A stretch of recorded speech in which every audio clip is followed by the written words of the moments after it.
Assalamualaikum warahmatullahi wabarakatuh. Alhamdulillahirabbil alamin wassalatu wassalamu ala asyrafil anbiya'i wal mursalin wa ala alihi wa ashabihi ajmain. Alhamdulillah kita masih diberi kesempatan untuk bisa melaksanakan kuliahan pertama kita, yaitu tentang pengenalan komputer. Baik, langsung saja kita mulai kuliahannya. Baik, yang pertama kita sering mendengar kata komputer. Bagi kalau sudah masuk ke dunia universitas perkuliahan lebih lanjut ini, komputer sangat penting untuk melaksanakan perkuliahan, karena salah satu hal penting bagi seorang mahasiswa, soft skill yang harus dimiliki adalah menggunakan komputer. Kalau seorang mahasiswa tidak pandai menggunakan komputer, itu merupakan suatu hal yang sangat bisa dikatakan merugi, ya. Sangat merugi kalau kita tidak bisa menggunakan komputer. Karena pada saat sekarang ini, pada zaman sekarang, lagi sudah di era industri 4.0, semuanya berbasis komputer. Baik, istilah komputer diambil dari bahasa Latin atau computare, yang berarti menghitung. Jadi tujuan awal dari pembuatan komputer itu adalah pada tahun 1000-an, lupa saya pasnya. Ada tuh, nanti bisa kalian lihat saja nanti sejarahnya. Itu guna pertama itu untuk menghitung. Kemudian tadi perkembangan komputer, yang mana Bismarck dia berpendapat komputer adalah suatu alat elektronik yang mampu melakukan beberapa tugas, menerima input, memproses input, serta menjadikan output dalam bentuk informasi. Betul dengan sender 1985 juga, sistem elektronik yang memanipulasi data dengan cepat, dari menyimpan data, memprosesnya, kemudian menghasilkan output berdasarkan instruksi yang telah tersedia atau telah disimpan di dalam memori.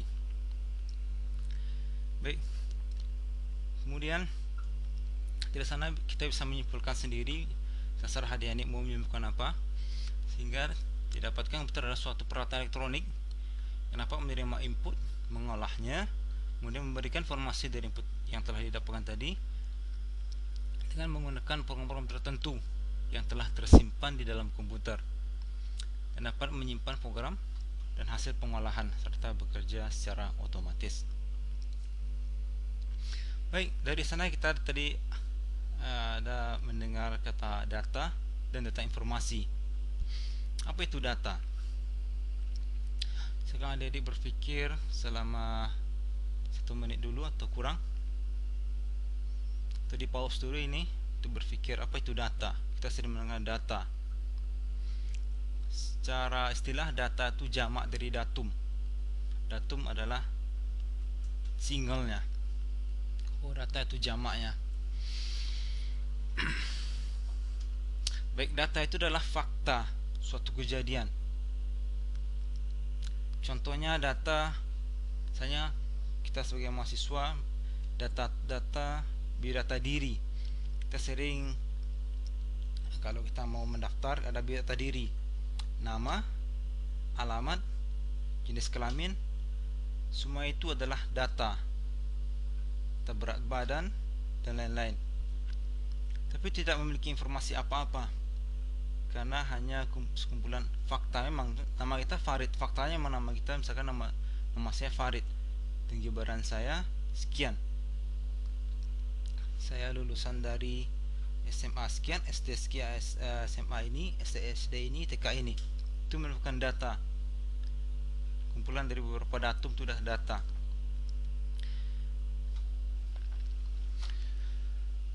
Kemudian setelah kita dapat data, dapat pengertian data, apa pengertian informasi? Coba difikirkan dulu sebentar.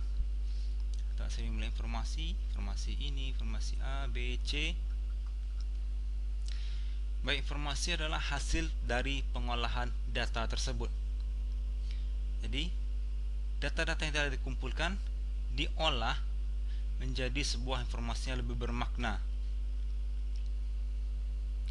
Sedangkan dari data-data tadi, sehingga informasi yang diberikan adalah itu biodata diri dari seorang Muhammad Farid. Sudah dikumpulkan, kemudian diolah jadi data KTP, jadi informasi untuk keterangan KTP, jadi keterangan untuk KK dan lain sebagainya. Itu adalah informasi. Jadi apabila ada sebuah data tetapi itu tidak fakta, maka itu bukan adalah sebuah data. Bila ada orang mengatakan, oh ini datanya ini misalkan, tapi faktanya berbeda, itu bukan data, itu adalah sampah. Misalnya kita katakan adalah sampah. Kalau sampah yang diolah, berarti informasinya juga akan salah. Nanti bisanya kalau sekarang kita katakan dengan hoax ya. Baik, kemudian kita coba mengetahui sedikit beberapa pengolahan komputer. Pertama, berdasarkan data yang diolah. Ada komputer analog, digital, dan hybrid. Kita pernah mendengar atau sering mendengar kata analog. Ada jam analog, jam ini analog, jam tangan analog, joystick analog, stick untuk main PS analog ya.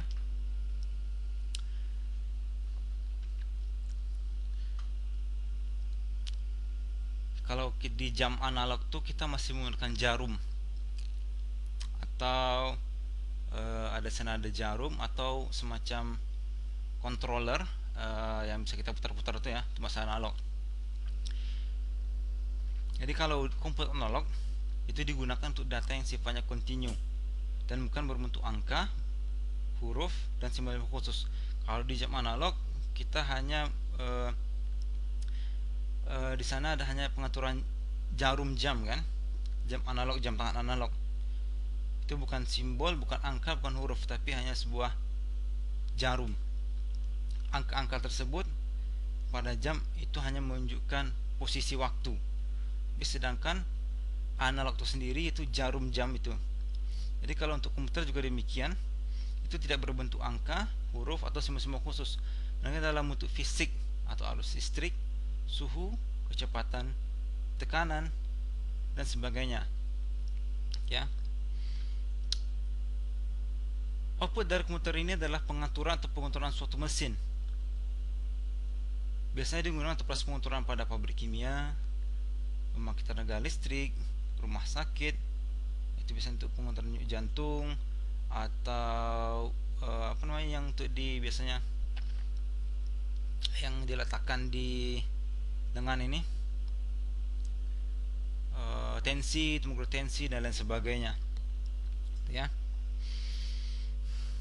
Ini contohnya komputer analog, contohnya hanya ada tombol-tombol di sini, ada jarum jam, tombol-tombol, tombol yang bisa diputar, tombol on off atas ke bawah dan lain sebagainya. Kemudian di sana ada kode atau sebuah sinyal nanti yang bisa diberikan oleh cahaya-cahaya di atas sana. Atau suhu juga bisa. Kemudian ada komputer digital. Kalau ini sudah sering kita temukan ya, di kehidupan masing-masing, sudah banyak yang punya komputer digital untuk kuliah, perkantoran dan lain sebagainya. Kalau jam digital ada angka-angkanya, ada gambaran juga, ada cahaya dan lain sebagainya, sama dengan komputer digital seperti yang kita rasakan saat sekarang ini. Kemudian ada kombinasi dari antara kedua tersebut, itu komputer hybrid. Itu kombinasi antara kedua komputer digital dan analog. Contohnya bisa digunakan untuk proses pembuatan proses robotik, pembuatan sebuah produk. Kalau di sini saya contoh pembuatan mobil ya. Ini dia contohnya. Ini contoh komputer hybrid, di kombinasi antara komputer analog dan komputer digital. Baik, kemudian berikutnya adalah ada komputer berdasarkan penggunaannya, umum dan khusus. Kalau komputer umum banyak kita jumpai pada saat sekarang. Mau kita pakai untuk pembuatan vlogger, animasi, buat video, tugas dan lain sebagainya. Tapi kalau komputer khusus itu programnya sudah ditanamkan di dalamnya, sudah khusus. Biasanya komputer ini berbentuk analog. Ini contohnya kendali pesawat terbang. Itu komputer khusus. Itu khusus untuk mengatur keseimbangan dari pesawat tersebut. Atur keseimbangan hingga semua proses selamat dari mulai terbang sampai landing kemarin.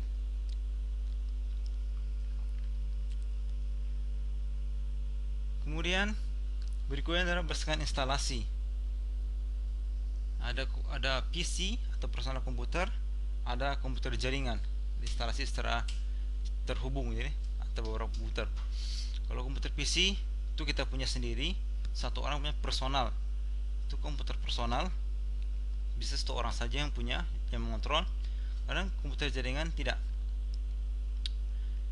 Komputer ini terhubung dari beberapa komputer.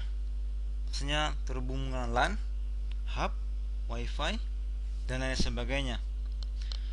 Komputer ini biasanya diatur oleh satu atau beberapa komputer. Jadi ada induknya ya. Misalnya komputer pada warnet. Itu setiap komputer bisa dari beberapa komputer di warnet, itu kontrol intinya itu ada pada operatornya. Jadi di sana biasanya, karena saya dulu pernah bekerja sebagai operator warnet waktu kuliah dulu ya, 9. Saya bisa mengatur komputer-komputer di bawahnya. Kalau nanti ada yang terlalu lama, atau ada mereka membuka situs berbahaya, kemudian saya bisa cek di sana di komputer induk, saya bisa mematikannya, baik mematikan secara total atau beberapa aplikasi yang dibuka. Itu bisa dikontrol melalui operator warnet. Ini contohnya satu hubungan komputer hubungan secara LAN ya. Baik, kemudian kita akan masuk ke komponen utama komputer. Ada 3 komponen utama: hardware, software, dan brainware. Hardware kita pernah mendengar atau sering mendengar hardware, itu perangkat kerasnya seperti CPU, dan di dalamnya ada monitor. Kemudian maksudnya di dalamnya ini komponen dalam CPU, ada memori, ada VGA, ada prosesor, dan lain sebagainya. Kemudian ada monitor, ada mouse, ada keyboard, printer, speaker, mic, dan lain sebagainya. Kemudian software itu perangkat lunak, itu sistem operasi atau operation system, aplikasi yang terinstal di dalamnya. Kemudian bahasa pemrogramannya, desain, audio, video yang di dalamnya, dan sebagainya. Kemudian ada istilah brainware, itu operatornya atau kita sebagai controller dari si komputer. Bisa itu programmer, desainer grafis, video creator, sistem analis, dan lain-lain sebagainya. Kemudian dalam komputer tadi kita di penjelasan sebelumnya kita ada membahas tentang input, output, proses, dan output. Apa itu output pada komputer? Itu masukan yang akan diproses sistem komputer. Oke. Contohnya keyboard, itu perangkat komputer yang memberikan perintah masukan. Bila kita, ini standar ya, kalau kita ketik nanti kan, kalau kita mengetik menekan tombol keyboard, maka kita bisa melihat, maka otomatis ditampilkan atau tidak ditampilkan, maka otomatis itu sudah memberikan perintah. Contoh yang ditampilkan, kalau kita mengetik buat tugas, kalau kita buat J, maka tampilannya J. Tapi ada juga yang tidak ditampilkan. Misalnya kita mau menekan delete, ada tombol delete kan, kita pilih suatu folder, kemudian kita hapus, itu tidak ada tampilan dari delete-nya, tapi perintahnya ada, sudah aktif delete di dalamnya, hingga nanti ada pilihan yes or no ya. Kemudian ada mouse, ini sudah sering kita ketahui, ada klik, double klik, dan scroll. Kemudian berikutnya adalah komponen proses. Itu sebagai kegiatan pada sistem komputer, baik hardware maupun software, ketika mengolah data dari peralatan input akan ditampilkan menjadi output. Contohnya adalah proses, contohnya power supply, itu proses dari penyuplaian arus listrik kepada setiap komponen dalam komputer sesuai kebutuhan. Jadi ini di gambar ini itu power supply yang modular. Jadi kita bisa menggunakannya sesuai kebutuhan. Oh maaf, ini masih proses lama. Kalau ada yang modular itu kabelnya itu terpisah. Kalau ini kan terhubung semuanya. Kalau modular itu kita hanya memakai kabel-kabel tertentu pada bagian tertentu. Misalkan kita mau menghubungkan, kita mau menambah hard disk, kita mau menambah hard disk baru, maka kita pasang kabel baru. Tapi kalau tidak, kita hanya menggunakan kebutuhan yang ada. Kemudian ada prosesor, itu otak dari sebuah komputer. Semakin canggih suatu prosesor, maka semakin bagus kerja komputer tersebut. Dulu ada Intel, Pentium, Intel R, Core 2 Duo, Dual Core, Core i3, i5, i7, 9, dan sekarang sudah ada i10. Jadi dalam prosesor ini ada nanti namanya kapasitasnya, itu GHz. Semakin besar kapasitas tersebut, maka otomatis komputer semakin kencang ya. Jadi nanti kalau misalkan adik-adik mau membeli komputer, tolong diperhatikan prosesor yang digunakan. Kemudian perhatikan jumlah gigahertz yang ada yang tersedia. Biasanya kapasitas ini tergantung dari variannya atau tingkatannya. Ada Core i9 tapi generasi ke-1, 2, 3 generasi, atau Core i3 generasi 10 bisa juga, walaupun itu masih Core i3 digunakan generasi 10 itu juga masih bagus. Atau Core i5 generasi 10-nya juga ada. Tapi ingat, sesuaikan dengan budget. Semakin tinggi prosesor pada suatu komputer, maka semakin mahal otomatis ya. Kemudian ada RAM, Random Access Memory. Ini RAM ini sebagai jembatan perantara ya, jembatan perantara. Kalau komputer tidak ada RAM, maka dia tidak akan bisa hidup. Jadi kalau komputer itu, kalau dia proses booting, harus ada dua yang terhubung, yang kita pasang, terinstall, itu hard disk dan memori.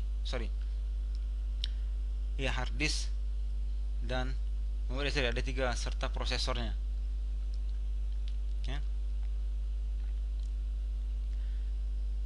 Kalau tidak ada hard disk, itu otomatis komputer tidak akan bisa hidup, tidak akan bisa booting, karena semua file, semua software itu tersimpan pada sebuah hard disk atau media penyimpanan. Sama dengan prosesor, RAM ini juga memiliki tingkatan tertentu. Ada kapasitasnya 4 GB, 8, 16 hingga puluhan giga, tergantung kebutuhan. Kemudian ada juga RAM yang sudah memiliki sink atau casing pendingin seperti gambar di bawah ini. Yang warna merah itu RAM dengan sistem pendinginan tersendiri ya. Jadi itu kan lebih awet dan lebih aman, tapi biasanya harganya lebih mahal. Semakin cepat, semakin besar tingkatan sebuah RAM, kapasitas sebuah RAM, maka proses pada sebuah komputer ketika menjalankan suatu aplikasi maka semakin cepat, akan semakin cepat, ya. Tapi kalau RAM-nya besar, prosesornya kecil, maka itu juga akan memperlambat prosesnya. Jadi semuanya harus imbang. Kemudian ada hard disk. Ini hard disk tampak luar dan tampak dalam. Hard disk media penyimpanan, media penyimpanan permanen pada suatu komputer. Jadi kalau tidak ada hard disk, apa yang mau diproses pada suatu komputer? Ya, intinya harus ada media penyimpanan. Kalau memori itu media penyimpanan sementara. Jadi kalau kita mau membuka suatu aplikasi, ada proses-prosesnya. Misalkan kita mau klik, kita mau buka Microsoft Word, maka dia akan melalui dulu RAM. Melalui RAM itu diambil dari hard disk, proses ke prosesor juga, diproses, kemudian ditampilkan lagi di layar monitor. Itu prosesnya. Kemudian ada lagi namanya juga media penyimpanan, namanya SSD atau Solid State Driver, Solid State Disk. Media penyimpanan juga dia seperti flash disk. Kalau kita lihat hard disk, dia menggunakan piringan. Di sini ada piringannya.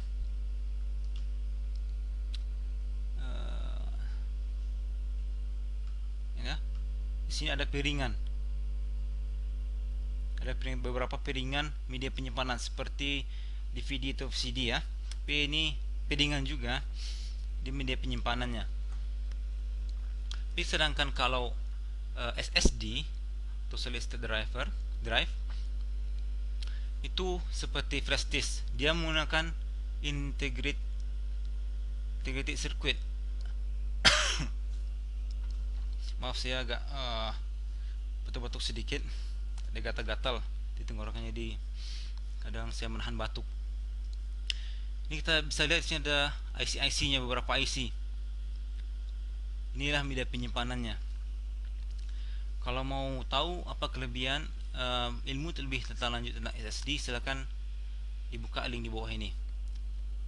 Saya juga sudah banyak buka-buka tentang SSD. Dan SSD tidak hanya seperti ini ya.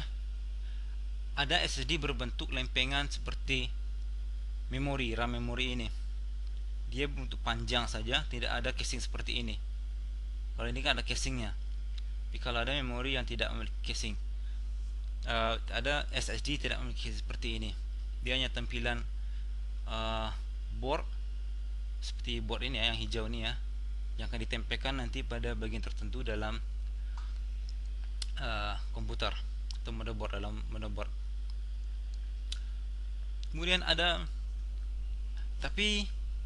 perbedaan yang sangat mencolok antara hard disk dan SSD. Yang pertama adalah segi daya, itu dia lebih kecil daripada hard disk. Itu kelebihan SSD ya. Kemudian harga itu lebih mahal. Kalau hard disk itu masih murah. Nanti silakan kalian browsing nanti di aplikasi jualan online, toko-toko online. Kalian bisa browsing tuh harga SSD dan harga hard disk dengan kapasitas yang berbeda.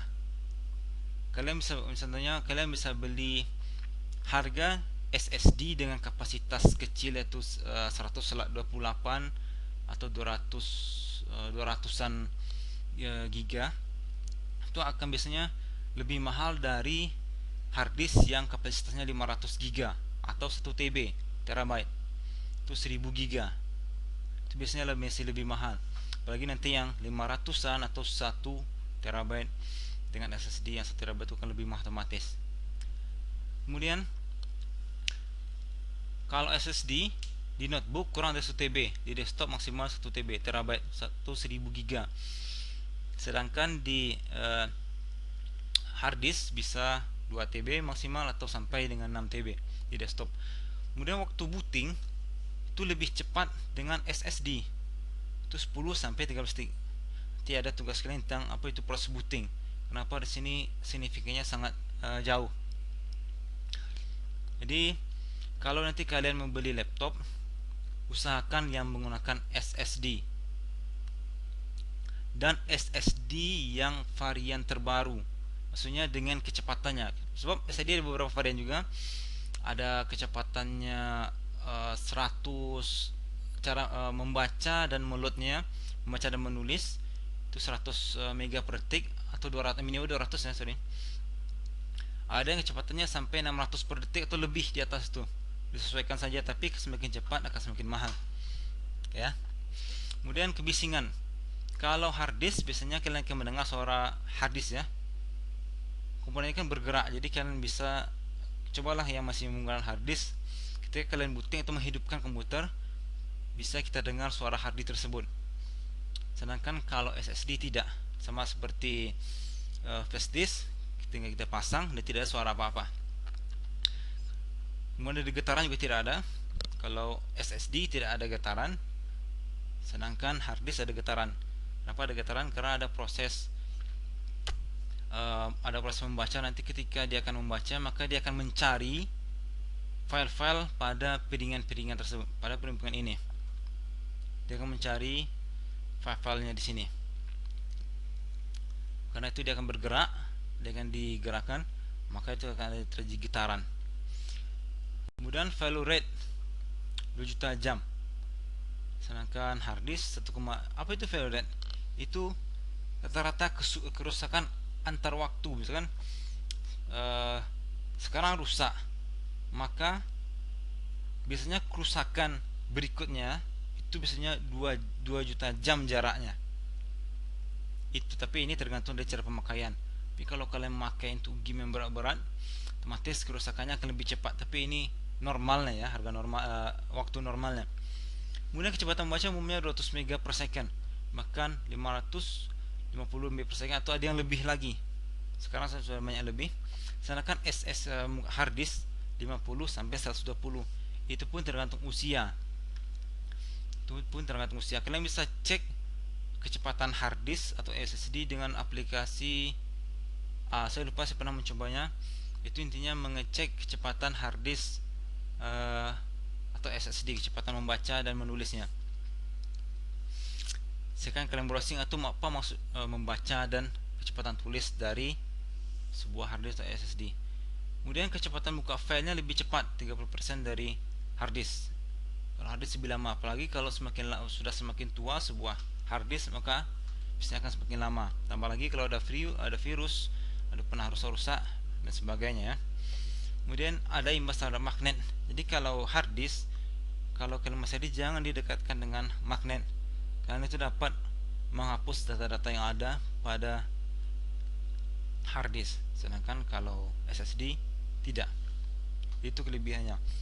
Jadi kalau kalian mau membeli komputer, laptop atau komputer PC, komputer desktop ya, di laptop atau komputer desktop sangat dianjurkan menggunakan SSD. Oke. Tergantung kalian mau pakai SSD dengan kapasitasnya berapa. Mau 120, mau 200-an atau 500-an, terserah. Tergantung kebutuhan atau tergantung budget. Oke ya. Baik, kemudian command output itu proses hasil dari input yang sudah diproses melalui proses tadi. Itu ada monitor, yang bisa kita sering lihat dengan tampilan teks, gambar atau video. Kemudian di sini monitornya ada beberapa jenis panel, antara lain TN, VA, dan IPS, implant switching.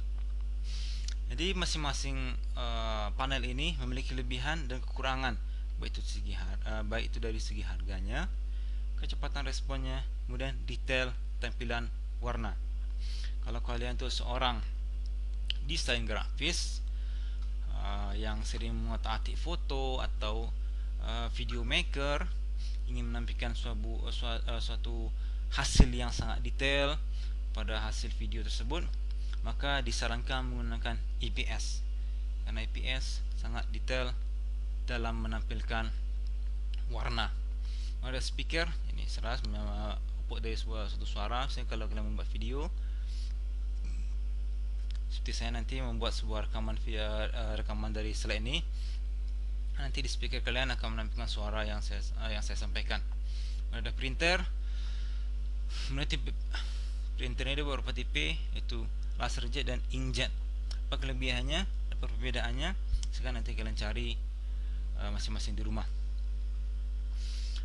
Kemudian printer ini sudah berkembang, sangat berkembang sekarang. Dulu kalau waktu saya dulu mahasiswa itu SMA mahasiswa, itu printer masih hanya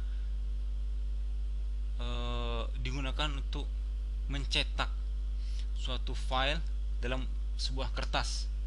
Jadi apa yang kita buat dalam Microsoft Office itu yang akan ditampilkannya, itu yang dikeluarkannya. Tapi sekarang printer sudah sangat canggih, bisa scanning, bisa fotokopi. Jadi dia menggabungkan beberapa fungsi mesin. Bayangkan mesin fotokopi yang besar itu bisa kita dapatkan pada sebuah printer yang canggih. Kemudian kalau dulu itu printer masih menggunakan kabel, tapi sekarang printer sudah ada yang menggunakan Bluetooth, bisa terkoneksi dengan laptop melalui Bluetooth dan bisa terkoneksi melalui HP. Jadi kalau kalian mau ngeprint dari HP, bisa langsung pada printer yang menggunakan Bluetooth. Oke, berikutnya kita akan bahas tentang sistem operasi. Itu perangkat lunak sistem yang bertanggung jawab mengendalikan langsung sebuah komputer. Jadi biasanya kalau kalian mau membeli sebuah laptop baru, itu otomatis sudah ada sistem operasi di dalamnya. Kalau kita beli laptop terbaru sekarang, itu yang paling canggih itu Windows 10, Windows 10. Kalau saya dulu waktu saya masih mahasiswa, saya pernah menggunakan XP, Windows 7, Windows 8, dan sekarang saya menggunakan Windows 10. Walaupun itu tidak ada lisensinya, tidak ada lisensinya. Kemudian Linux saya juga pernah mencoba Linux, tapi itu tidak secanggih Windows. Masih canggih lagi Windows, ada beberapa lagi yang lainnya, OS lainnya. Jadi nanti beda masing-masing XP yang pernah saya rasakan, yaitu kapasitasnya atau kecanggihan dari masing-masing. Kalau dari Windows XP ya sampai 10, itu kalau XP itu masih jadul, banyak software-software yang tidak terdeteksi di sana. Kalau Windows 10 itu sudah mulai ada beberapa aplikasi atau software yang tidak perlu kita install. Apalagi kalau Windows 10 ya. Biasanya kalau pada Windows XP, kalau kita mau masukkan sebuah mau koneksi dengan mobile phone, itu biasanya dia akan butuh software tambahan untuk diinstal. Sedangkan kalau Windows yang terbaru, Windows 10 ini, itu tidak perlu, maka dia karena sudah tersedia di dalamnya. Itu makanya biasanya Windows 10 ini memiliki kapasitas daya tampung di hard disk atau SSD yang sangat banyak, ya. Kemudian banyak lagi kelebihan-kelebihannya. Kemudian sistem operasi ini diberikan atas beberapa jenis, betul, berbasis teks atau grafis. Kalau teks ini biasanya kalian bisa kita gunakan CMD. Jadi kalau yang punya laptop atau komputer di rumah, kalian bisa gunakan kalian tekan tombol Windows pada keyboard, itu seperti lambang bendera, ikon bendera. Kemudian kalian klik CMD, akan muncul nanti di sana tampilan Windows OS berdasarkan DOS.txt. Sedangkan kalau grafis yang kita rasakan sekarang ini, kita bisa melihat apapun informasi yang diberikan oleh komputer. Kalau berdasarkan teks tidak bisa, itu kita hanya menggunakan keyboard saja, tidak menggunakan mouse, tidak menggunakan apa-apa, tidak, ya. Kemudian berdasarkan closed source atau open source. Apa perbedaannya? Secara umum perbedaannya, kalau Windows yang closed source itu tidak bisa kita otak-atik lagi source-nya atau kode-kode di dalamnya. Sedangkan Linux, contohnya Linux ya, itu open source yang masih bisa kita otak-atik sistem operasi sistemnya. Nanti kalian mau coba yang contoh yang open source itu, kalau kalian buka browser Mozilla atau Google Chrome, kalian tekan F12, maka biasanya akan menampilkan detail source dari aplikasi tersebut. Kalian bisa mengotak-atiknya. Itu contohnya ya. Kita bisa mengotak ukurannya atau gambarnya atau posisinya. Itu kan kalau kalian mengerti. Intinya kalau yang open source bisa kita otak-atik lagi, bisa kita tambah, bisa ganti. Sedangkan yang Windows itu tidak bisa kita otak-atik. Dari segi harga pun banyak lagi kelebihan dan lain sebagainya. Kemudian single user dan multi user. Kalau single user itu satu orang saja yang bisa mengontrol satu pengguna pada satu komputer. Sedangkan kalau multi banyak, jadi bisa user ini bisa mengontrol komputer yang A, B, C.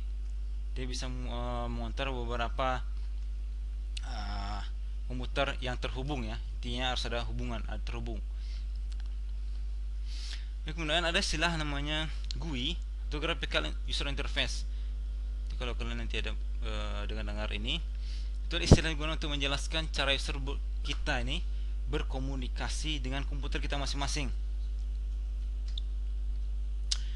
Baik itu navigasi yang kita lakukan untuk menu-menu yang ditampilkan, icon-icon, kemudian hal-hal lain semoga yang menghubungkan kita dengan sistem tersebut. Sedangkan kalau kita mau membuka Microsoft Office, membuat tugas, maka kita akan mencari Microsoft Office. Bagaimana caranya? Maka GUI ini menampilkannya. Yaitu ada icon di sana. Sebelum kita klik icon, ada icon mouse. Ini dah seperti ini ya.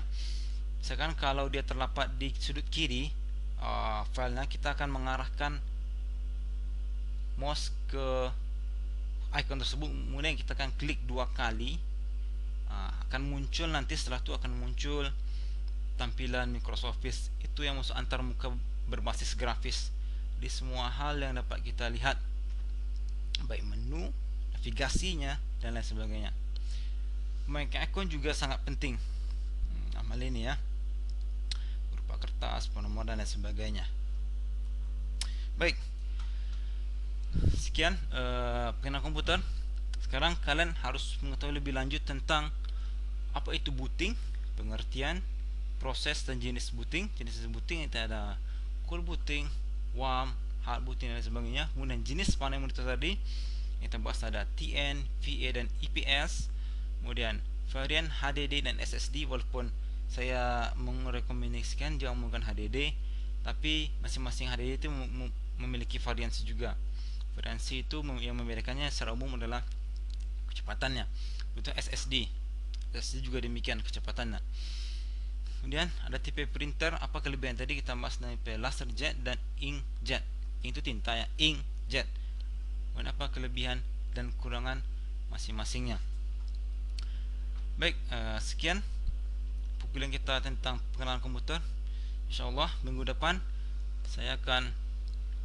kita akan membahas tentang hardware-nya, yaitu kita akan coba langsung mengotak-atik komputer secara langsung. Saya akan buat videonya nanti. Tapi kalau bagusnya ini kita bertemu secara langsung, kalian langsung pegang bendanya, langsung tunjuk, itu akan lebih bagus.